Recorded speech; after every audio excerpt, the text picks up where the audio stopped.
আজকের আমি করব মানকচু সিদ্ধ করে বাটা।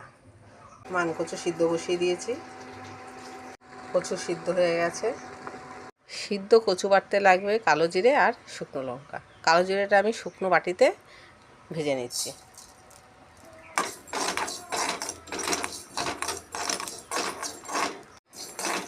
শুকনো বাটিতে কালো জিরে ভাজা হয়ে গেছে।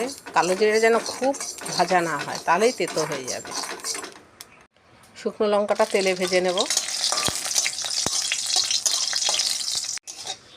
শুকনো লঙ্কা ভাজা হয়ে গেছে, আমি তুলে নেব।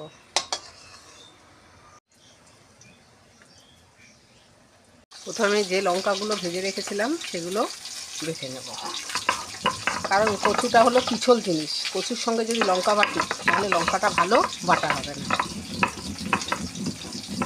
লঙ্কা বাটা হয়ে গেছে, এবার আমি সিদ্ধ করা কচুগুলো বাটবো।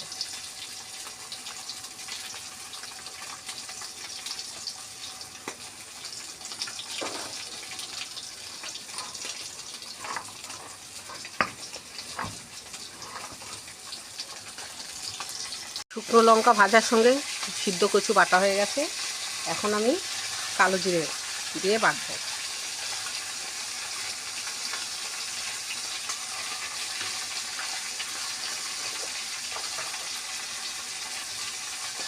কালো জিরে আর একটুখানি চিনি একসঙ্গে বাটবো।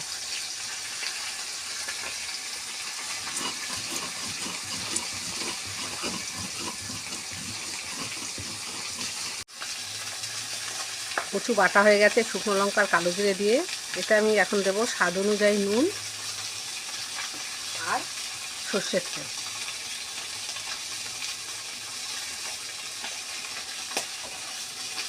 দিয়ে এটাকে ভালো করে মাখাবো। মানকচু সিদ্ধ করে বাটা রেডি।